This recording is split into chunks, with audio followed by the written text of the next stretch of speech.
And in this week's episode of Let's Have a Go at Making Something with rudimentary tools, limited experience, and not a care in the world as to whether it turns out perfect or not, I'll be making one of these bezel set silver cabochon necklaces. It's a bit of a mouthful. It's a cabochon necklace made out of silver.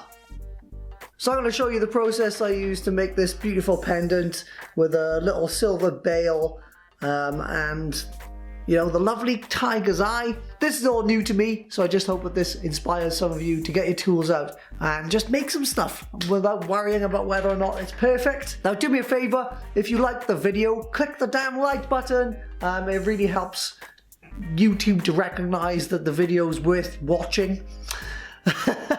Might not be worth watching. If you don't like it, don't click the button. And of course the usual malarkey. If you want to see more videos from me, then subscribe. It's free. And you can just get notified whenever I publish new videos. But without further ado, let's get some tools out. Let's start making some stuff.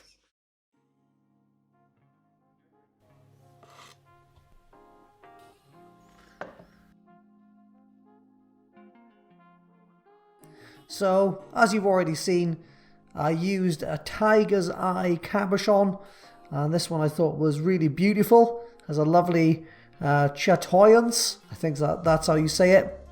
And then to wrap the cabochon, I used this fine silver bezel wire, which as you can see is super flexible and really bendy.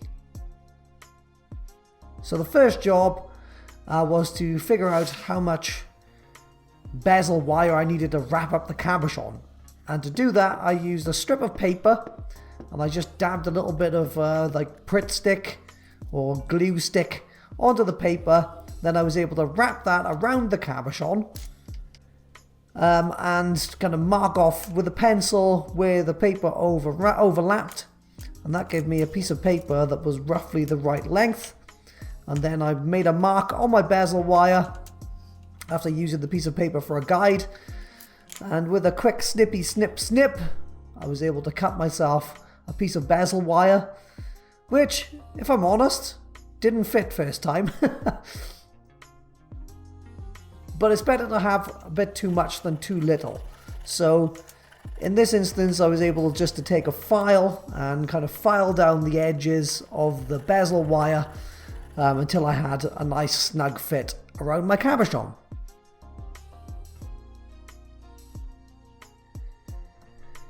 And when I had a nice snug fit and a nice seam on that piece of bezel wire, it was time to start soldering.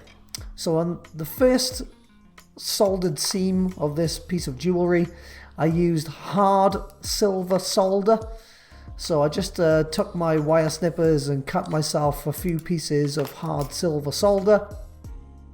Again, it's better to have a few too many than too few, so I cut more than I needed. And then I made myself up a little bit of soldering flux with this lovely borax dish and borax cone.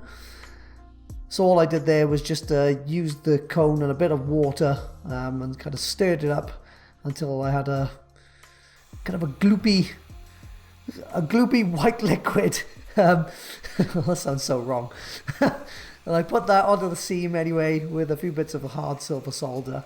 And then I revved up the soldering torch and soldered that seam shut. That was looking pretty nice. With that soldered, I put that into a solution of pickle, which would clean off all of the oxidization, and I didn't have to leave it in there for long. Just enough time to appreciate this finely rendered pencil drawing of a dog. Have you clicked the like button yet? So with the outer portion of my silver pendant created, I did a little test to see if the stone would fit in there, which it did perfectly. And the next job then was to make a backing plate. So I just sanded down the bezel strip to make sure that the edges were flat. And then I took a piece of sterling silver sheet, 0.7mm thick, and I just cut away like a rectangle big enough to accommodate my stone. And then I had the pleasure of removing the plastic cover from the silver sheet, which is probably a bit too naughty to show in this video.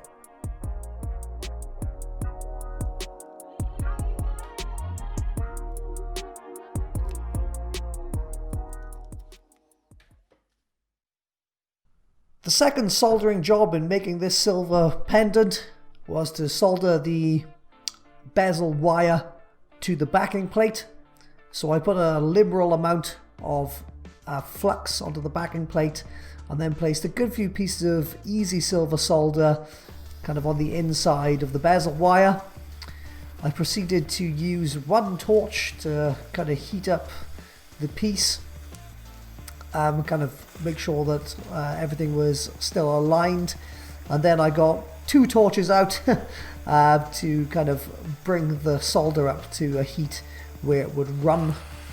Now, sensible silversmiths like Go Meow Creations would have used some kind of tripod and a piece of mesh so they could heat the piece from underneath, but I didn't have one, so I just used my soldering block.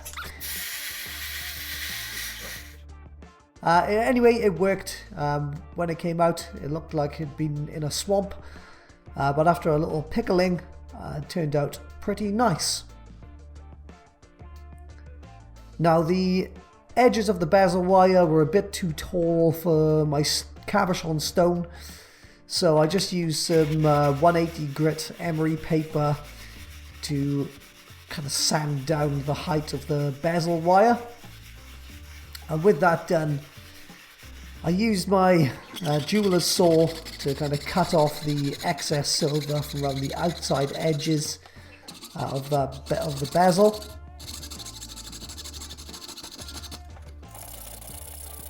And after going turbo mode with the saw and cutting away kind of all the waste material, instead of using a file, I just used a fine sandpaper grit on the disc sander on my lathe. I mean, mainly just because I wanted to get the video done quickly, but it worked just fine, and I just kind of sanded away really gently and easily until you know, the backing plate was flush with the edges of that bezel.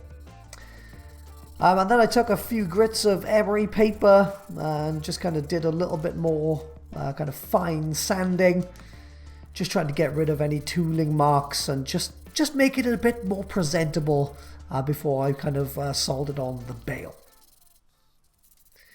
So speaking of the bail, I had a teeny tiny silver bail.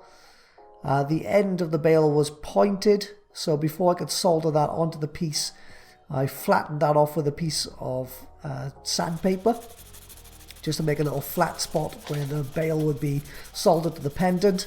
And I also used a file to make a flat spot on the actual bit of the pendant as well.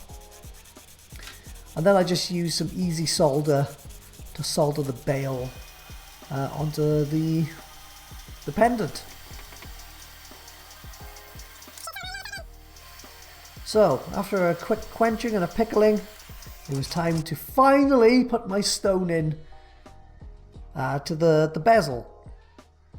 So, I used a piece of blue tack on my bench to hold it in place, squished the stone in, and then I used one of these tools, which is called a Bezel Rocker, to push the fine silver bezel wire kind of over the edges of the stone to hold it in place. And the trick with this is you come from kind of opposite sides. So if you imagine the stone was a clock, you'd start at like 12 o'clock and then push in a little piece, go to 6, push in a piece, go to 3, push in a piece, go to 9, push in a piece, and just work your way around the clock. And when I kind of roughly pushed all of the edges of that bezel wire over the stone, I used a couple of burnishing tools to further kind of smooth the edges of that wire over the stone. And this actually gave a semi-nice finish to that bezel wire as well. So I love this process because there's no glue involved. It's all kind of like mechanical fit. And it's really a satisfying process. So after I'd squished the edges over, I used a couple of files and some sandpaper to go over the whole piece, just to kind of give it a nice smooth pre-finish before moving on to polishing. So I did this with various grits of emery paper, working up to like a 2000 grit, just to make sure that there were no nasty tooling marks and it was all looking presentable. And then I moved on to a buffing wheel on a rotary tool, and I actually used 2 polishing compounds to polish up the silver. So I started out with Tripoli, which is the brown polishing compound, and then finally used Rouge, which is the red polishing compound. And in between polishing compounds, I cleaned the piece off in an ultrasonic cleaner. So with my polishing done, that was the whole process complete.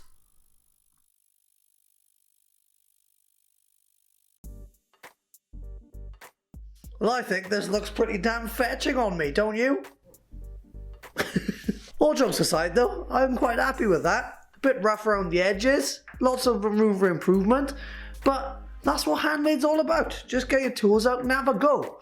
So do me a favour, if you enjoyed the video, click the like button. Leave me a comment with any suggestions or threats. If you want to see more videos from my channel, then you can subscribe for free, and just hit a notification bell, and then you'll get notified anytime I post a video. If you do want to watch more videos on my channel, there's more. I'll put them on the screen somewhere. And just have a good time. Get your tools out and have a good time. See you in the next one.